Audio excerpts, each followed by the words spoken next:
What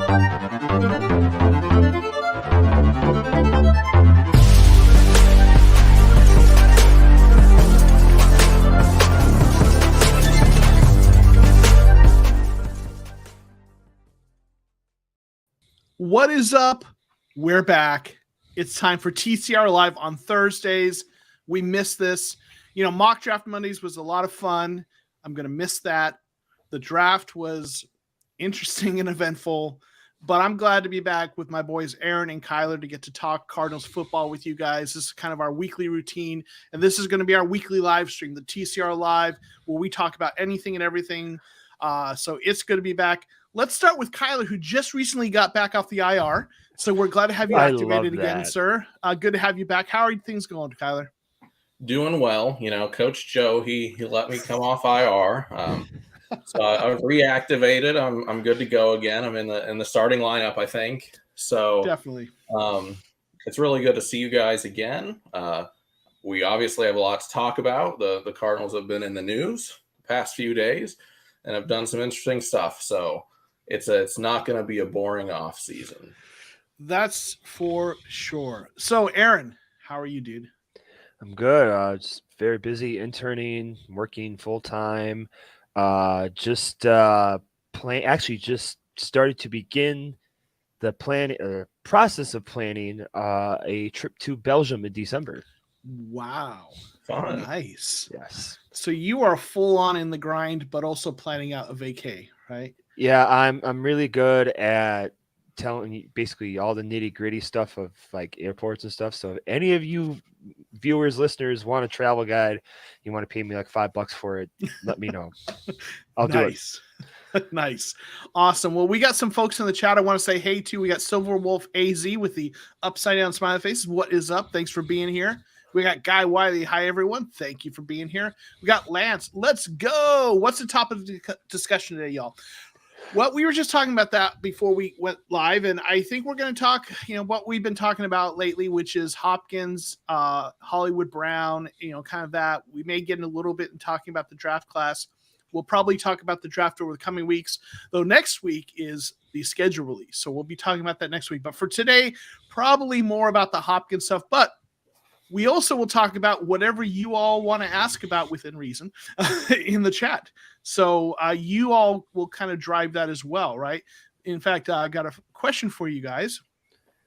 The fan in here that okay, I'm not sure. I think that was somebody typo. When did Nuke get hurt last year? Green Bay game, first quarter after the 62-yard catch. Yeah, I remember that he wanted to go back in. In fact, I think he tried to go back in at one point, and then third quarter, yeah. Yeah, so that would be when. So, yeah. So, that's when. So, and Lance is saying October or November, so that's probably roughly around what that was, right? October, yeah. Yeah. Yep. So speaking of Hopkins, the suspension, right? And I'm sure everyone has seen this at this point. I still have kind of this. I'll show this. This is the tweet from Adam Schefter, the breaking news that Hopkins was suspended for the first 6 weeks due to a failed test on performance-enhancing substances. Yes, we're all feeling that way, right? And that's disappointing. What are your thoughts? What were your thoughts when you first heard about that? What are your thoughts on that? And then, he's saying, so he withdrew after the appeal, I've heard, so we will see him week 7, right? Yeah. So he has withdrawn his appeal. That was part of the news. I have a feeling that was the point at which it became public, probably because it had been going on since November, right? So probably he had an appeal, and they don't want to make that news until it's official, because what if the appeal results in it being, overturned, and then, you can't undo that. You can't unopen that box, right? So what was your initial thought, Aarron, when you first heard the news?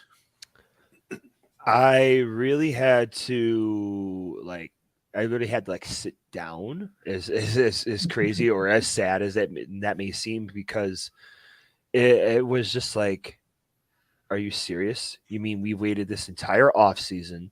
We just had this draft, which was interesting to say the least. And then, okay, I guess we kind of, we're kind of stacking the wide receivers. And, oh, wait, no, never mind. And we're going to be missing them. And, and I wrote about this a little bit on Raising Zona. And it's not like Hopkins meant to. I mean, I would believe him on it. But this is Patrick Peterson, 2019 all over again in its own context.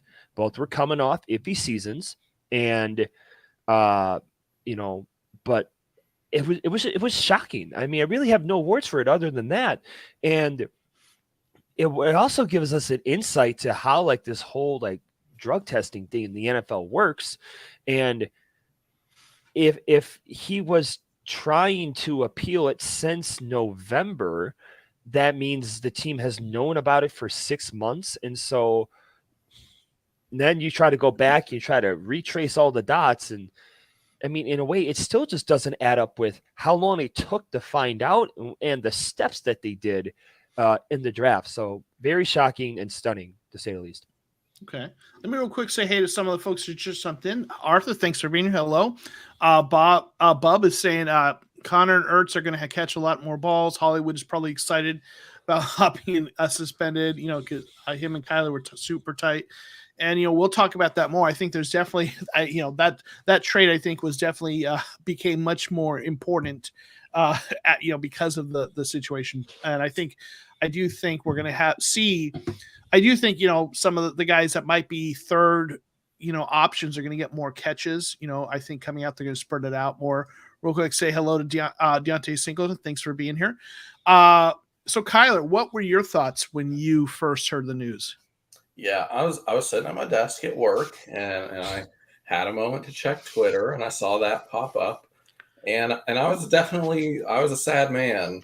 Probably sadder than an adult man should be about football, right? But nonetheless, and it is just a great sense of disappointment. Not necessarily in D-Hop, because I am not going to pretend to be able to judge any of that situation. I don't know any of it, so it's not a disappointment in him necessarily, but just like a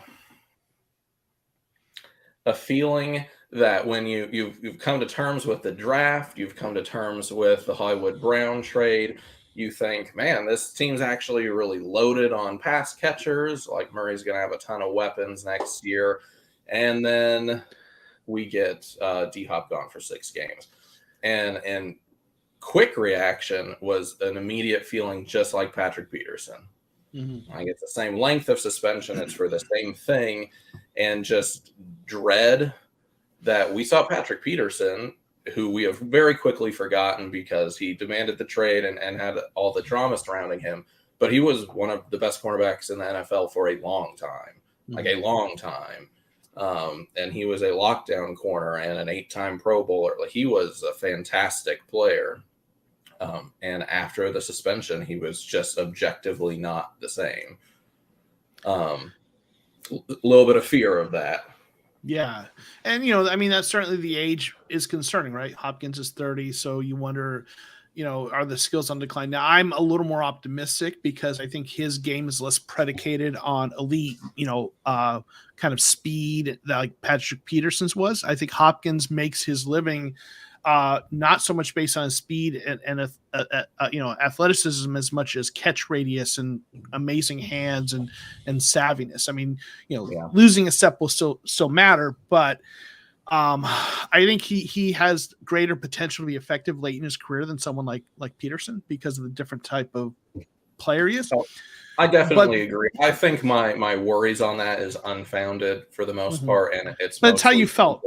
By Patrick Peterson. Yeah. Because you're right. I mean, Larry Fitzgerald was a very, very efficient wide receiver deep into his 30s. So, but the initial that's a natural initial reaction. And we, in the live stream I did when the day that the news came, that's what a lot of people said. Right. And excuse me. And so the question is, the fear that it's going to lead us to is that it's this beginning of the end. Right, like it was for Peterson, but they're different players, different situations. So it doesn't it's not a foregone conclusion, right? So we'll see. And there's interesting, kind of aspect of this too. He tested negative in October and in December, but it was the November test. Bub saying, I didn't believe it at all. Hopkins would be the last person in the NFL that I would suspect of taking PEDs, probably because he's so skinny. P2 was jacked. I think, and we don't know what it was. And I think, I'm going to give him the benefit of the doubt, right? We don't know if it was intentional or not. The details of how he had those 2 false tests, and maybe, one of the things I said, there's so many substances that are banned, and a lot of them are in things like supplements that are legal and available. They're just, as an athlete, you're supposed to watch that stuff. So who knows, right? Aarron, you want to jump in here? Yes. So I saw, where was the comment? Bub's comment about the thing that he got busted for. I did a quick Google search. And while they didn't give us the exact name, as someone who was a collegiate athlete and dealt with, collegiate drug tests at D3 level, this website, which, I'm not saying it's the most reputable, it's just the first one that gave me a result, said that he tested positive for a prohibited substance plus a diuretic or masking agent, which basically means a diuretic is going to make you try to go to the bathroom more, so you can try to flush it out of your system. And a masking agent is basically something that hides something else in place of it. Now, whether that was intentional or not, if you knew it was in there, who knows? But that's just what that website said, and I'm just relaying the message. I will note that there was some confusing tweets that were around that were like including the language from like Peterson's suspension that did include a masking agent. Yeah. And conflating that with Hopkins. So I don't know if that's what's going on here. I don't know if I've seen the details from a source that I trust yet. So there's a lot of information still coming out, That was from the Clemson Tigers Sports Illustrated site.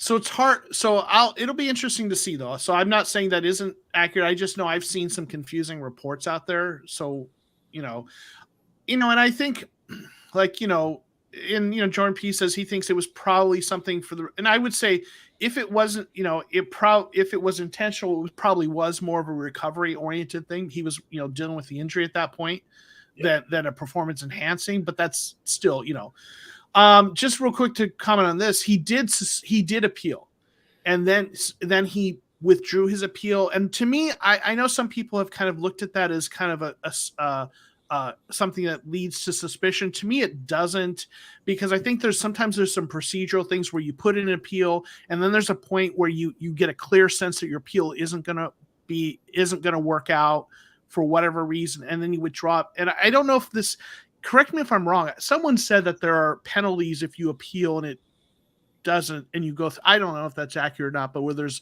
additional suspensions for a failed appeal. I don't know if that's true. Well, I also think, if I understand the appeal process, is that if you have an ongoing appeal, the suspension can't begin until the appeal's been resolved. So if the appeal process continues to go on and leaks into the season, then he can't play those games plus 6 games after the end of that date. So he's just taking the lumps of the 6 weeks, but with certainty that week 7 he can play. Now if that is the case, he still could have appealed for a while longer, but there's a reason he withdrew it. It probably was because he got the information he was getting back through channels was this isn't going to be overturned, right? And that doesn't, to me, I don't see that as an admission of guilt necessarily. I'm not going to be so naive as to say that he definitely didn't do anything wrong, and I'm not going to be so jaded as to say he definitely just, I don't know. Maybe he really didn't know, right? Maybe he did. It's a suspension. That's what it is, right? Real quick, I want to just say hey to some of the other folks that have jumped in here. Mr. Mono, if you knew what the substance was, would it affect your reaction? That's an interesting question. What do you guys say? I mean, how much do you really know about performance enhancing drugs? I mean, even as someone who was a Division III athlete, the substance could, you never know where it could come from. So unless they're like legitimately taking like anabolic steroids or something that's, something to the equivalent of like the education you get about like the 90s baseball stuff. I mean, it is just what it is. And it's such a great area. And then if I could just say one more thing I know Jordan P down there said, like, I haven't seen it anywhere else. It's kind of a fan site, but like I said, this is just what I saw on the internet. Yeah. I'm not saying it is credible, but if it was, there's a quote from an NFL spokesperson. If I could put the link in there, I would. So, and this is an interesting point, because I think, isn't there a longer suspension if there's a masking agent? Wasn't that why Patrick Peterson's a 6 or an 8 game? I thought it was 8. Yeah, it wasn't his an 8 because of the masking agent. I thought his first game back was the Green Bay game when I was there for that. So Kyler's gonna fact check this for us. Research team, research team on it. So yeah, I mean, does what he took impact? Like, yeah, if I knew the details, it might impact my opinion of the situation, in a qualitative sense, right? It's like,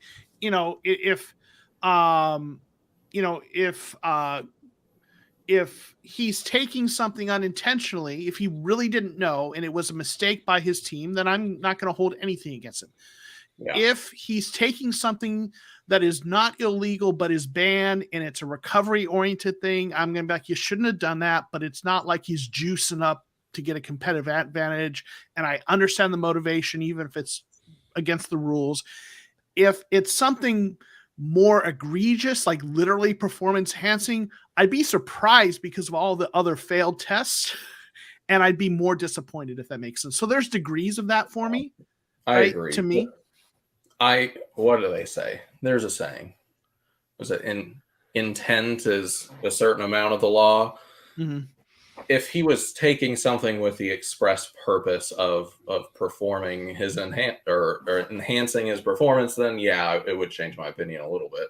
Yeah. But the vast majority of the cases in the NFL come from the things that aren't necessarily directly related to muscle growth and things like that. It's not like the steroid epidemic of the MLB back in the 90s, like Aarron mentioned. It's like even Patrick Peterson's, if I might remember it correctly, but was it like an experimental or some other type of diabetic drug? Yeah, he had diabetes, so something like that. In it. So it's not like I think that's what he said it was. Something for his weight, because he did balloon up that way. And some people do, just based off of what I know, a diuretic would kind of, some people may take it to try to lose weight. And I'm not saying that's what Peterson did or if he knew it. But then the other thing is too, I mean, just look at the Milwaukee Brewers pitcher. I mean, he was taking something to help him with fertility, and he got half the season ban. Interesting.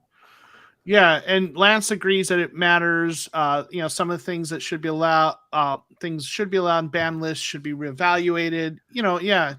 I understand they want people down in the field, but I think it would matter depending. So the other thing about that is, and this is one of the hardest things to do as a student athlete, playing football or any sport really, is that the NCAA, and I know we're talking about the football, but from my experience, the NCAA will give you like, okay, here's your banned substances list. And it's a pretty long piece of paper, but it doesn't really go into detail about one, where those come from, and two, what that one certain name of the substance could also contain. And so my way that I made sure I never had this problem was I never took anything. And I know in the NFL, I mean, that's different. I mean, you're past and you're a pro and you got this money and you got people and you're high performance, everything. And, but I never took that. And, I'm happy to say I never failed the drug test. And so it's just, Mr. Mono, you come in clutch with that. Yeah, that's a good point. There are probably some of those things on those lists that probably, are routine treatments for other things. Now, I have to imagine, hey, I'll write a letter of recommendation for you. Don't know if they listen to it, right? Is that why you have mono? Because you're a pharmacist? Also, the FDA doesn't monitor all its products. So, yeah, so I mean, there's a million things that could have happened, so I don't want to totally jump, I think it sounds like he has a team of people, unsurprisingly, who take care of that, monitor this stuff for him. The fact that he had those two, failed tests or past tests is interesting, or negative tests, right? So yeah, so even the players think they aren't taking anything wrong. Manufacturers didn't do it, didn't do its due diligence. So these things are all possibilities. So, real quick, let me say hey to we've got Jason W here, who said, "Do you think it was a Clemson paper? Maybe they know someone who knows somebody. Maybe, but I don't think so. I just don't think that leak would come from there. But who knows?" Facundo Morrissey, Giants. He's talking about the return. When Patrick Peterson came back, right? Yeah. The 3 touchdowns. So, Robert Morris here. Woohoo. I made it. Hey. Good to see you here. So, yeah. So, like, this is a tough thing because on one side, I think it sounds like we're all in agreement that there needs to, like, there's a lot of things that could trigger a test. And it's like, there's a lot of ways that could happen legitimately without it being intentional. Right. Yeah. And so I think we should not be quick to pass judgment that he definitely did something wrong. At the same time, there is this potential that if we just let those things slide, like without any sanctions or consequences, people could do it intentionally and say, "Oh, my bad." Right. So it's like, you have to have some sort of process and some sort of standard and some sort of, burden of proof or something. It's tough, right? Because you have to, you can't just, I don't know. I don't know. There's a good way to both. I think what you have to do is you're going to have suspensions. And then in the court of public opinion, we just have to not assume the worst of the person, if that makes sense. Right. And, only, I guess, if it becomes like repeated, then maybe you can kind of infer something from that. And that's exactly what I was going to say, because what they told us was you can try to find stuff that was NSF certified, which is National Supplement Foundation, I think. Mm-hmm. But they don't say like, oh, this is safe, but it's a third party organization because the government doesn't regulate it. And so it's a third party organization that goes through and kind of nitpicks and tests some stuff a little bit. And so they're still working, but the amount of supplements that are out there compared to the manpower that place has, they're never going to get through with it. So you really have to find someone who knows their stuff and also trust the product of what's being in there. Yeah, Robert has a question. Does anyone believe there's information about what happened they're not telling anyone? I'm curious what kind of information you're thinking here. I mean, I'm sure there's information. There's always information we're not privy to. I don't know, what kind of information do you think might there be that we're not hearing? Any thoughts, gentlemen? I mean, yes, we didn't hear about it for a long time, but I think that's pretty par for the course with organizations keeping that in-house, because once you let it leak, then you can't really have a fair appeals process when the whole public knows about everything. Yeah. One thing that I was thinking about, like the Patrick Peterson, the D-Hop thing, it kind of feels being picked on a little bit. So I was like, I wonder how many NFL like PED suspensions have actually happened. Apparently there have been 82 in the last 5 years. Okay. I don't know if those are just, a lot of those are not necessarily big name players. I think Will Fuller was suspended 6 games and Bradley Roby was a couple years ago. Well, Will Fuller, that's this year, I think, too. He's going to miss a few games or something. Yeah. So I personally, it's possible there's other details. I don't know, that would make the situation worse. It's possible. It is curious, what was the information that came in terms of like him withdrawing the appeal, because he probably could have kept that going a little longer if he wanted to. I suspect, if I had to guess, some of the timing may have had to do with the draft and the Hollywood Brown trade, and like, oh, let's get all this news out now, right? I don't know though. That's possible. It's hard to know until we see what that information is, right? What confuses me is D-Hop tweeted his team would look into it. This happened in November. Has it taken this long? What are your thoughts on his statement? Kyle, I'll let you go first. I'm really not surprised at the timeline that much.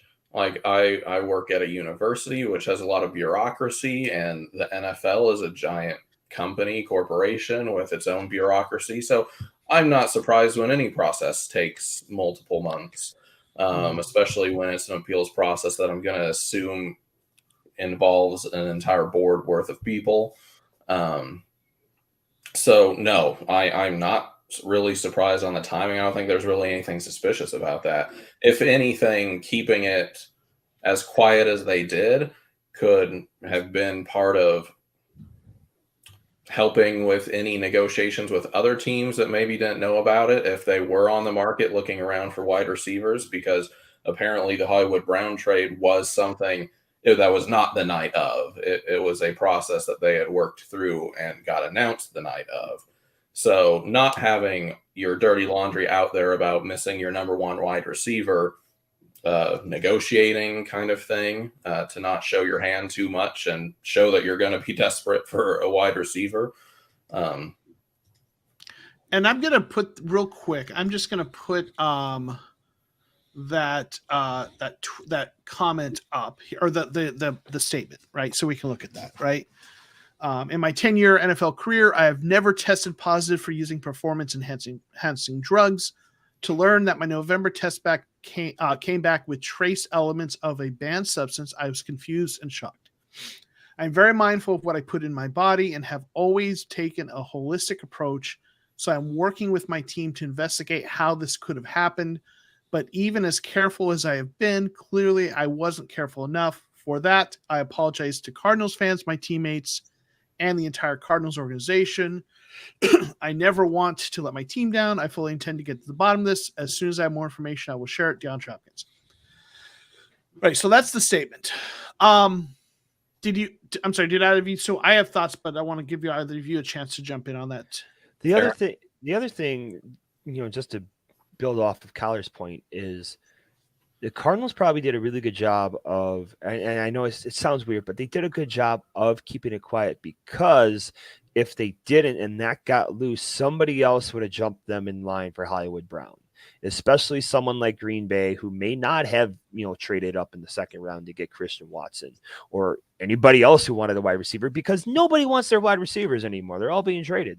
So, once again, Steve Keim ranks more in free agency than he does the draft historically. So maybe that was also part of the chess move. Now that I think about this, and you all have made some points that I think are interesting, and I think, here's what I think is happening. I think the timing really is, like, I think he did an appeal, and I think he was doing the team a solid, because if it was public knowledge that he had failed a test, that would compromise their leverage in the trade negotiations. So I think they kept it under wraps, kept the appeal going, so that the Cardinals could get that trade. I know some people think they gave up too much. It sounds like other teams were in on Hollywood Brown. So whether you agree with the compensation or not, Packers, I do think objectively speaking, the Packers, I think objectively speaking, if it was common knowledge that Hopkins was going to be out, the price they might not have got that third back, right? So I think the timing is all about that trade, because the news came out after the draft was over. I think that's what it was about. As far as him investigating it in his team, and listen, I'm giving Hopkins the benefit of the doubt, but I also look at things like how PR works. This is a very well-crafted statement that hit the right notes, right? Mm-hmm. He's saying, I didn't do it, but I'm responsible I still made a mistake. He's taking some responsibility, but not admitting guilt. We're going to look into it. have my team figure out what happened. This isn't me. He's saying all the right things. It's a well-crafted PR statement. I think, his team looking into it, he's probably looking into how to make sure it doesn't happen again. I think it's just PR speak. So that's kind of my take on it. What do you guys think? I agree with you, because every player who's ever had a PD suspension or anything else has always said that they didn't do it. Right. So there's nothing like groundbreaking in that. Everyone is always innocent of anything they're accused of. Sorry, go ahead, Aaron. The other thing that I heard, and I think it was maybe on the Rich Eisen podcast, or maybe even on the Pat McAfee show, is that, yes, is a PED positive test bad? Yes. But also someone else who tested positive for PEDs and is also whose future has pretty much been non-damaged from our viewpoint, Julian Edelman. Mm-hmm. I mean, that dude's got 3 Super Bowl rings, and then there's, well, is he a Hall of Famer? Which he really isn't. But that's gone on. Like, look, life gone on, and he still managed to play. I don't know when that suspension was, I forget, but he still managed to play at a decent clip. And I guess when it really mattered in the postseason, anyways, is for quite some time after that. So, and somebody asked if is this Hopkins' last contract with us? There is no way I'm letting this guy walk out of the building. I will pay him everything until he just decides to either retire or just Larry Fitzgerald us. Yeah, there's speculation with regard to long-term ramifications. Like, is this his last contract with us? I mean, yeah, I think he's one of those guys who can play late into his career. I think we try to keep him. I know there's been talk that maybe this is the beginning of the end, and with receivers being at a premium and everyone drafting him and older receivers getting cut or traded or whatever. I think Hopkins is one of those guys who can play well into his 30s effectively because of what his skill set is and what he leans on and doesn't lean on. Want to say, hey, I don't know if it's Jerome Longoria trade Nuke. I don't think so. I know there've been talk about that, but I mean, no one's trade Murray at that point. We're going to get pennies on the dollar for him because his contract is big. He's 30 and he's on a suspension, right? So we're not getting good value for him, and he's more valuable. The Cardinals see themselves, and I think they should see themselves as a legitimate playoff contender. And he's going to miss the first 6 games, which means he's going to be back and hopefully rested, right, for the time that matters. You want him on you don't want to trade away someone like him if you see yourself as a competitor or contender. So yeah, there isn't a reality in which the Arizona Cardinals without DeAndre Hopkins are better than with DeAndre Hopkins. He makes the entire team better, and because he was injured half of last season. And I mean, he's going to miss 6 games of this. It's going to feel like a long time since we've seen him play. So people are going to forget that when he was playing in his best, was a very, very legitimate top 3, top 2 wide receiver. 1,400 yards in 2020. He is just remarkably good. Devontae Adams got a lot of hype last year, and he was well deserved because he is remarkable too. But DeAndre Hopkins has many years left, more than likely, of being a top receiver. There's just not a way that the team is better without him than with him.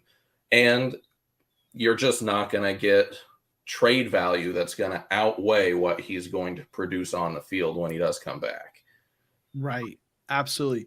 And I think Lance has a question here that I think transitions nicely to connecting this to both the Hollywood Brown trade and the draft. If Nuke didn't pop hot for PD, do we think the draft goes differently? And really, the big part of that is probably, do they not trade that first round pick for Hollywood Brown? And do they maybe also not draft Trey McBride?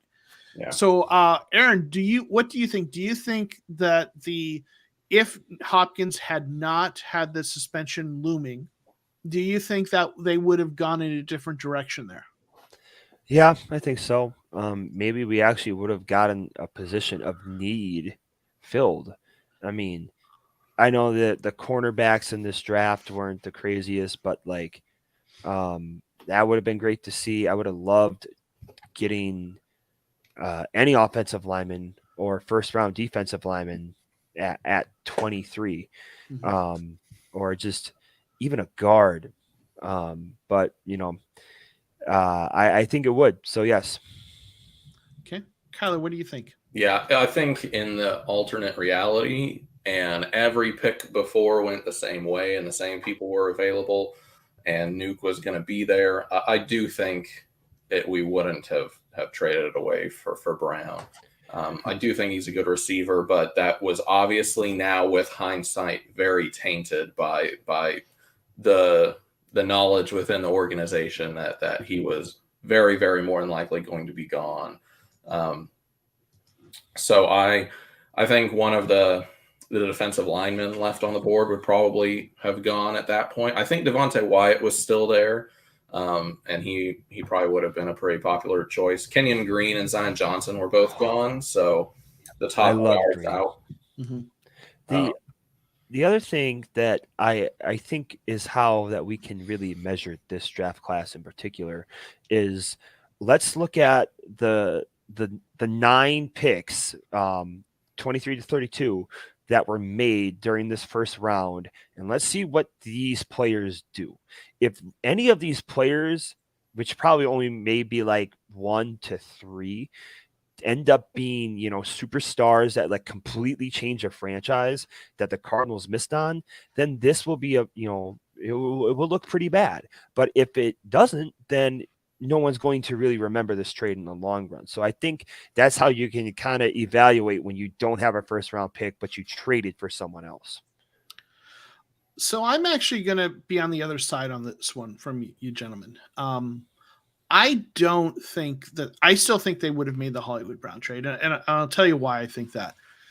Obviously they let Christian Kirk walk, and, from a roster perspective, I think that was the right thing to do. He was going to, the price was going to be too high. I love him, but real quick, Paul G, hey, hi TCR, Kyler, AVB. Sorry, I haven't been, just became a grandfather. So congratulations. Appreciate you dropping by. Congratulations.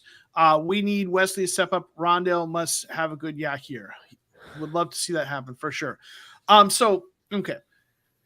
I think they would have still made the trade, and they let Christian Kirk walk, which I think was the right move based on what he commanded on free agency. I don't begrudge him what he got, but they were right not to match that. And when you look at the draft, I think they wanted to add a receiver, but they also, I think, and I give them credit for seeing this, knew that the receivers were going to go off the board quick, right? Like every top receiver that we hoped they might take was gone by 18. Right? By 18. Like some people thought that, Treylon Burks and maybe one other guy might be there for us. Yeah. They were gone. Jahan Dotson was gone, right? All of those guys went, and we all thought at least 1 or 2 of them would still be here. And I think the Cardinals, you know how it is. The guys in the league, they have more inside information than we do. They knew those receivers were going to be going, and I think they looked at it and said, we can either trade up like into the teens to get like one of the last guys on the list and give up like a future second or even first round pick, give up a lot for a guy that we're not sure about, or we can trade this first round pick and get a guy that we liked coming out who has a connection with Kyler and has got 1,000 yards in a run heavy offense. And I think they said, yeah, I know we're gonna have to pay him sooner, but we think that's better than what we would have to do to get a good pass catcher in this draft. That's still a crapshoot. Now, maybe you could argue they might not have gone with the Trey McBride pick, but I think that was outside of needs enough that I really believe them when they say it was the best player available. I don't think they traded him thinking he was going to make up for it, because he might just be platooning, and tight ends don't immediately jump in usually. So I think they still would have done it. We don't know. right? We're all reading the tea leaves. Yeah, but that's a really good point. Like, I definitely see where you're coming from, and the GMs have a much better sense of what other teams are going to do than people who just watch football. So they probably did have the sense that all of those guys, I mean, all of them were gone by 18. And I really thought at least one would be around, maybe not the one everyone wanted, but Jameson Williams went higher than anyone thought he would with the injury. And yeah. So that definitely makes sense. And I mean, listen, I'm speculating just as much as you all are, so I don't know, but that's kind of my view of it. So, Des Bryant, though, he's ready. Hey, he's in the chat. Yeah, we appreciate you jumping in. We're honored to have backstage. Des Bryant really here, right?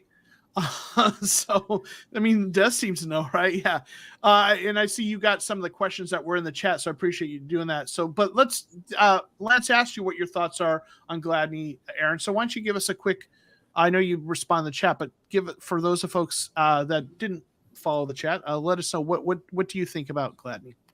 Well, I think we kind of had this conversation maybe in February or early March, and I think this was your quote. Like, he's a guy who was a first round pick, so he's technically first round talent, and you got him for cheap, or we traded for him. I can't remember. We signed him because they cut him because of the legal stuff. That's right. So, I mean, sometimes it's a change of scenery that needs to happen for some people to succeed. I mean, if anything, look at what the Kansas City Chiefs have done. They've taken multiple late round corners or defenders, and then they've either gone on to, walk on their contract, or they've traded them somewhere else and gotten at least something out of it. And so he should be a starter. Him and Alfred should be the two guys. And they haven't re-signed Alfred yet. Oh, I don't know if they're going to.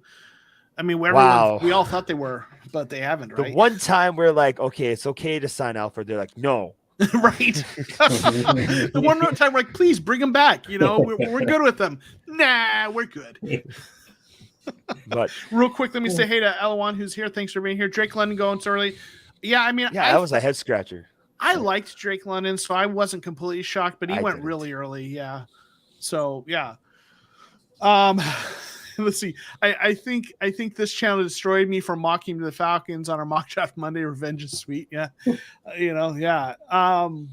So yeah, do you have any thoughts? Kyle, you did a whole video. That's a good chance to plug your channel. Kyler's got a channel. Check it out if you haven't subscribed. The link is below.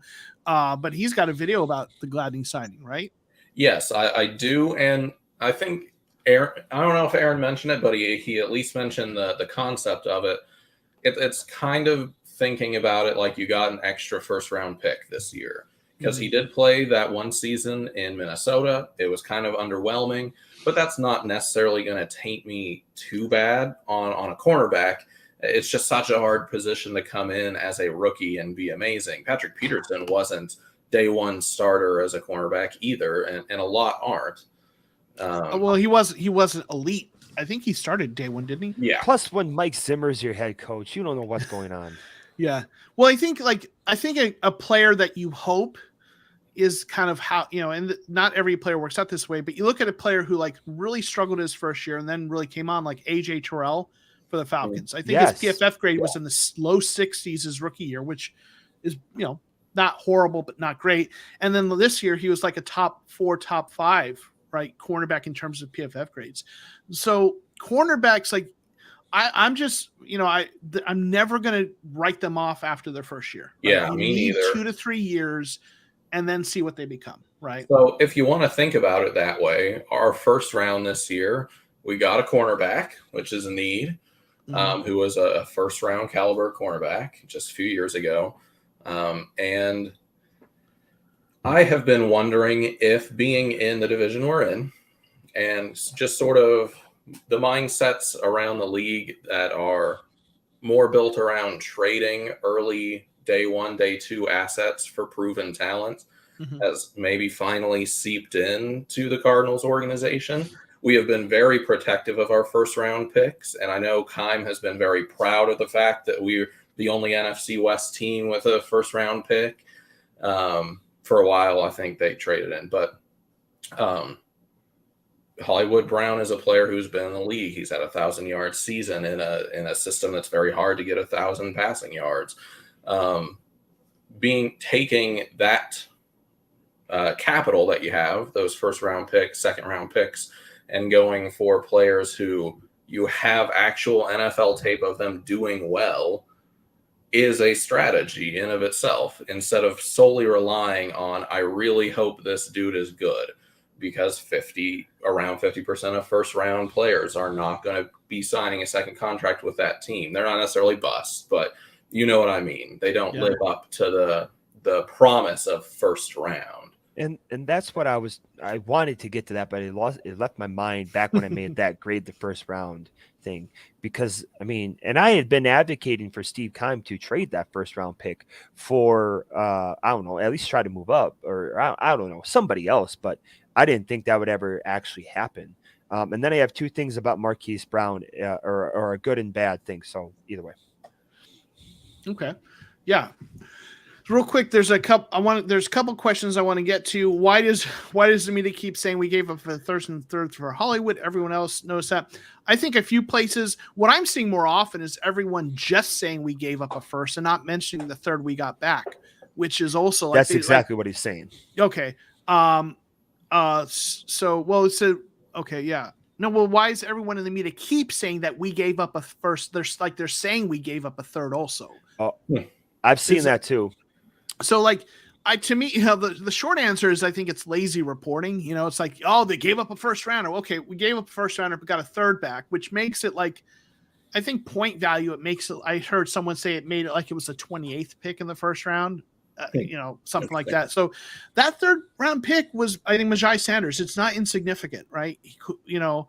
So I think they're wanting to bash on it. Yeah. So the other comment, yeah.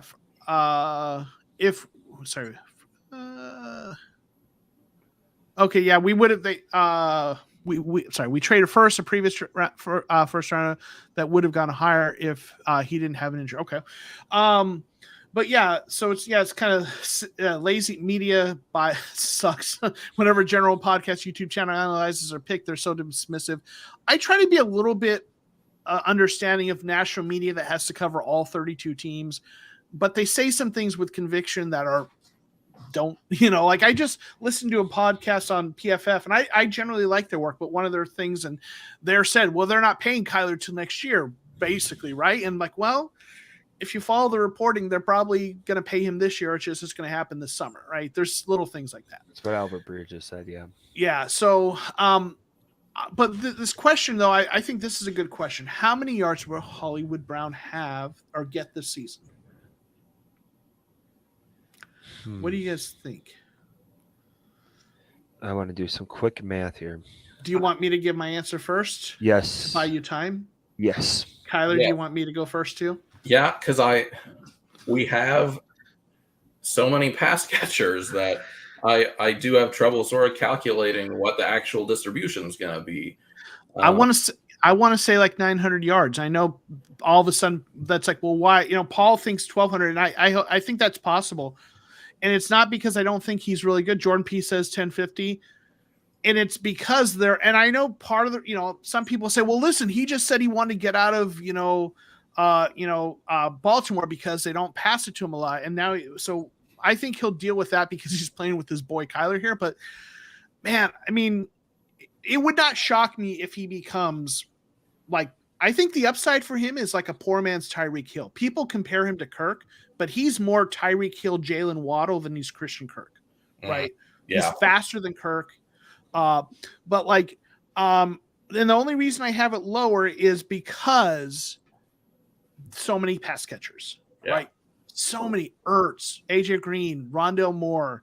So I'm going to go 900, but it wouldn't shock me if he did more by any stretch, right? Okay, I'm ready. Okay. So if you look at his Marquise Brown stats, his yardage went 584, 769, then to 1,008. And between seasons 1 and 2, seasons 2 and 3, both were a 31% increase. So if we take that number, which is 312.48, added to 1,008 yards, projected, if he keeps it up, he would hit 1,321 yards. That sounds like some of the math I do in my videos. Except you forgot a modifier somewhere, I'm sure. But I used a percentage increase calculator on the internet, so disclaimer. Nice. Okay. Kyler, what do you think? He obviously has a ton of potential to rack up a lot of yards. I think, who was it? Looking through the comments right now. Paul G says Kyler's biased to his buddy. That's why he predicted 1,200 yards. There's a little bit of human element to that. If that is who he's comfortable with, some players have safety blankets that they will just throw to, even if pure reason and logic says don't. So that's possible. I just think that there are too many pass catchers, and with DeAndre Hopkins not going to be out the whole season, I would lean more towards like the 850 to 900 yards, because he's still going to get a lot of it. I think he is going to take a lot of snaps away from Rondale Moore and AJ Green, because he kind of plays a little bit of both games. Let me just jump in here real quick. One quick thing. Yeah. Another thing, look from his advanced stats on PFR. Of course, there he is. His average, the yards that the ball traveled before he caught the ball actually went to, it had been going up in a way. So basically the Ravens started using more in a downfield threat, and in this offense, that's what we have been screaming for ever since Kingsbury took it. So if anything, he may be the new deep threat, and that may actually allow AJ Green to kind of just, get chunks over the middle. What do we get if we win? A big thumbs up. I don't know. Yeah. One of those banners with the star that says you did it. And Aarron, if he is going to be that deep threat and he's going to have some of those long bombs, then that raises the ceiling of the yardage that he could rack up. So that's definitely a good point. Jordan P pointed out that 1050 is around 60 yards a game. Yeah. If there are some, we were doing this stuff with AJ Green last year, though. Yeah. I mean, I think, and I made this point in a live stream about this too. Like just because if let's say he gets 900 yards, right? That to me is not necessarily a negative if the offense is clicking and they've got, it's nothing wrong with it. Yeah, I think I made the comparison on a live stream, like in basketball, if you have a player who's a great scorer and has no one else on his team, he scores 30 points a game, then he goes to like a really good team and his scoring goes down like 23 points a game. He's not a lesser player. It's just he's got players around him, and if that team's winning, right, it's still a better situation, right? It's what happened with Hopkins from 2020 to 2021, because we were a much better team. And then I think it was Robert Moore said that his only concerns are his drops. He had a career high 7 drops, but in reality, it's only 4% of his entire targets or catches. So I looked at that on PFF. He had a bad year. I think it was in 2020. His PFF drop grade was low, but the other 2 years, his drop grade was in the 70s, and it wasn't as bad. And so I think he had a bad year. It's not like it's Deontay Johnson or anything, right? I think he had one bad year, and I think he probably had a few drops that came at the wrong time. I've seen a few clips of ones in the end zone, but I don't think it's necessarily that out of whack. I think, there'll be, Kirk dropped a few passes. It happens, but New England. Yeah, right. Next gen stats has Kyler being absolutely elite in the deep game, QBR deep left, middle. So, that's who he's targeting. Real quick, I want to say hey to Gustavo, who's first, I think, just jumped in here. I think the Cards can still go 6-0 without D-Hop. And when he comes back, I think it will make the lead better. Here's hoping. Like, I want to be balanced. But this team, when they were healthy, we're running the table, right? And then things went sideways. They're without Hopkins, but they've still got a lot of talent on this team, right? And of course, Isabella's going to go off, right? Of course. off the roster. Yeah, right. Martin Peralta says, I say both Brown and Rondale Moore both break out in the absence of Hopkins. What I like about Hopkins being unavailable to week 7, call me crazy. At least he'll be fresh. I mean, it's one of those things where there are pros, positives and negatives of any situation. The negatives still outweigh the positives. We're better with Hopkins than we are without him, right? Always. But those reps are going to be valuable to some of these other receivers, right? So there'll be long-term possibilities there, but yeah. I would trade a sub 1,000 yard season from Marquise Brown if Rondale Moore is effective. And to answer Gustavo's post, they could go 6-0, but who are we going to play, especially when we play like the AFC West and also the NFC South, which has Brady in it? And if those are in our first 6 games, then we might be looking up. Yeah. So, yeah, real quick, I want to say hey to Dakota Bedard. I know Cards running 3-4. I know what year they ran a 4-3 in 2018 under Wilkes, but they're not going to change back. But dark times. Dark. Yes. Let's see. Without knowing our first 6 opponents, what are you realistically hoping to win? Right. So that's what do you think is if we come out of that first 6 games without Hopkins? I know we don't know who our opponents are going to be, but what is a successful first 6 games in your opinion? 4-2. If we can get through like that, and at least, and who knows when our bye week is going to be, especially with the 17 game season kind of pushing bye weeks back about a week or 2. I don't even know what the numbers are on that. I would be very happy if we were 4-2. Yeah.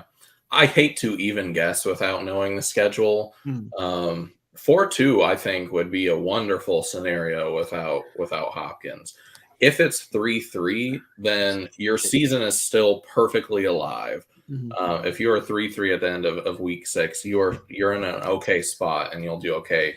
And hopefully you'll just get even better by adding your number 1 back.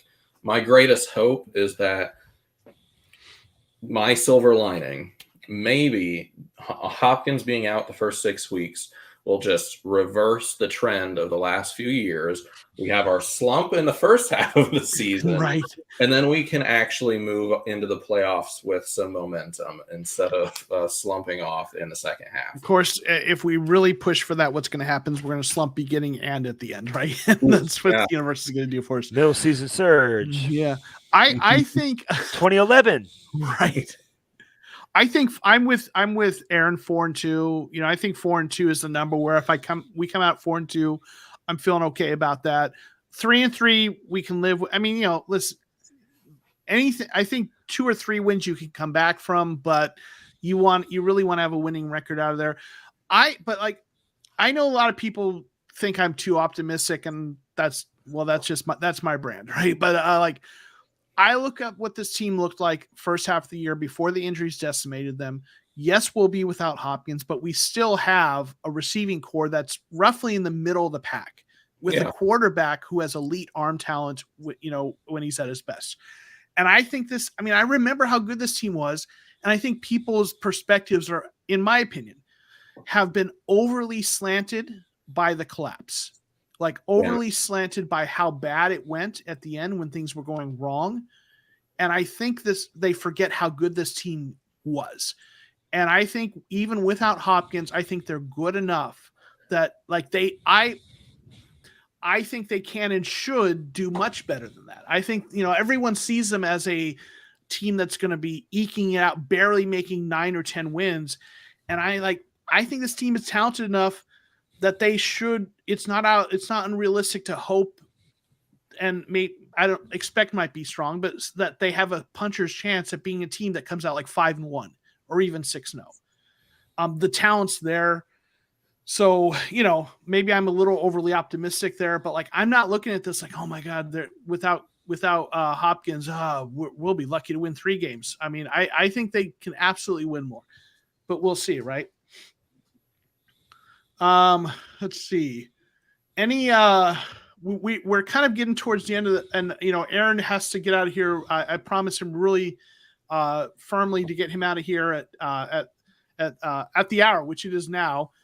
So we're gonna go ahead and wrap this up. There's been a lot to talk about, Yeah, and a lot we left on the table. Yeah. But we're gonna be back next week to kind of pick it up. So Aarron, any parting thoughts you want to leave everyone with? yes. Remember when I met our lovely viewers and I looked at them face to camera and told them that Steve Keim was going to do the unexpected and your favorite player was not going to be picked. I called it again 2 years in a row. So anybody want to drink to that, you're welcome.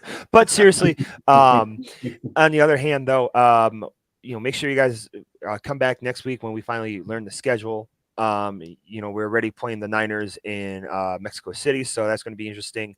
And then the order and any primetime games of what we get, it's going to be interesting. So there's my Twitter handle. You can find me on Raising Zona, the fan-sided site. Kyler writes with me as well. And as always, guys, it's been fun.